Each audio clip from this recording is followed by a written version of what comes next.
olw'okutambulwa sabbiiti ewedde bannamateeka pulezidenti w'ekibiina ki National Unity Platform era yavuganyako ku ttebe okulembeze bw'eggwanga Robert Kyagulanyi Ssentamu baatwala emmotoka ye ey'ekika kya Toyota Land Cruiser V8 ku kitebe ky'ekitongole ekiwoza omusolo e Nakawa okuddamu okugyekebejja okulaba obanga ebyakeberebwa mu kusooka bikwatagana n'ebyo binaazuulwa n'okusingira ddala ebikwata ku musolo emmotoka eno gw'erina okusasula. Olwaleero abakulu mu kitongole URA nga bali wamu ne bannamateeka ba Kyagulanyi beekebeza emmotoka eno okuzuula ebituufu ebigikwatako omuli n'okugitwala ku minzaani n'epimibwa okuzuula obuzito bwayo obutuufu ko n'obuzito bw'ebyuma ebyagiteekebwamu wabula nga bannamawulire bakugiddwa okutuukirira emmotoka eno. Emmotoka ekyaliyo mu Customs Warehouse ya URA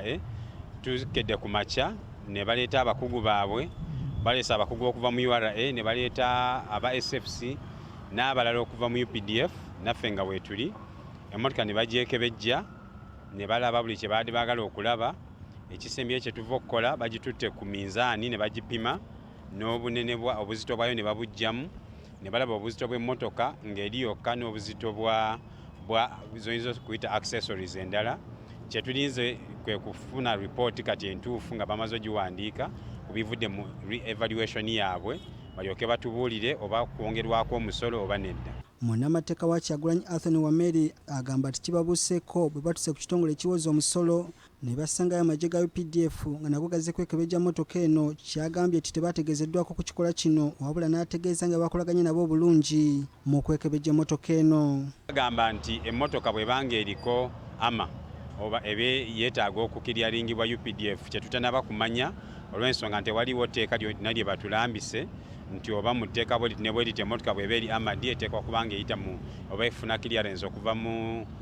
UPDF oba mu magye naye nga ffe tulinze ripooti eya URA kubanga emmotoka URA yagisaba era teyatulagaako nti UPDF egyagala yatugamba eyagala erabe oba omusolo gwe twasasula gumala oba tegumala. Wabula Wameri agamba nti singa kizuulwa nti Kyagulanyi alina okusasulayo omusolo omulala ku mmotoka eno bakusooka kutunula mu nsimbi ezinaasabibwa era singa ziyitirirwa obungi bakwekubira enduulu mu kkooti. Waliwo etteeka eriyitibwa erya Tax Appeals Tribunal era buli omusolo si bigambo bugambo na ndowooza ya muntu, omusolo gaba mateeka. So banaatuwa assessment yaabwe tujja kulaba naffe mu mateeka ki etteeka kye lyogera ku mmotoka nga ya bulijjo ne ki kye lyogera ku mmotoka ng'eriko accessories oba oliawo nga ama bwe tunaamala tulabe bwe gubanga gwe musolo mutuufu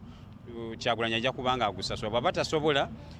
tujja kulaba ekinaaba kiddako. Kaweefube waffe okufuna abakulu mu kitongole Uganda Revenue Authority agudde butaka olw'omwogezi w'ekitongole kino Ian Lumanyika okugaana okubeerako ne kyayogera ku bikoleddwa olwaleero wabula ng'essonda ezeesigika mu kitongole kino zitegeezezza ng'emmotoka eno bwe yayanjulibwa mu URA nga balaga nti yagula obukadde 157 mu emitwalo 9,115 era ne bagibalirira omusolo gwa bukadde 8 kye bagamba nti Kyagulanyi yandibanga abawa amawulire amakyamu ku bikwata ku mmotoka ye wabula nga bakozesa akawaayiro namba 236 mu tteeka ly'emisolo ery'amawanga g'obuvanjuba Africa li East African Community Customs Management Act erya 2004. Ekitongole kino kirina eddembe okuddamu okuyita ekyamaguzi kyonna ne kyekebejjebwa buto okuzuula obanga ensimbi ze bakigeekera mu kusooka ze kirina okusasula era balina eddembe okuddamu okukigerekera omusolo. Emikutu egiri ku mutimbagano egimanyiddwa ku mutendera gw'ensi yonna mu kutunda emmotoka ez'ebbeeyi giraga nti emmotoka ekika kino ekya Toyota Land Cruiser V8 etayitamu masasi egula ensimbi ziri wakati w'emitwalo 39 n'ekitundu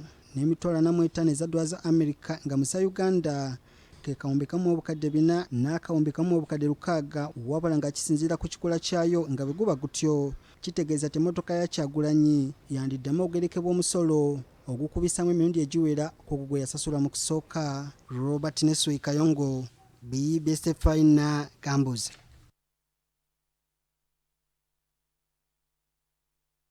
Poliisi mu Kampala n'emiriraano Luke Owesigire alabudde bonna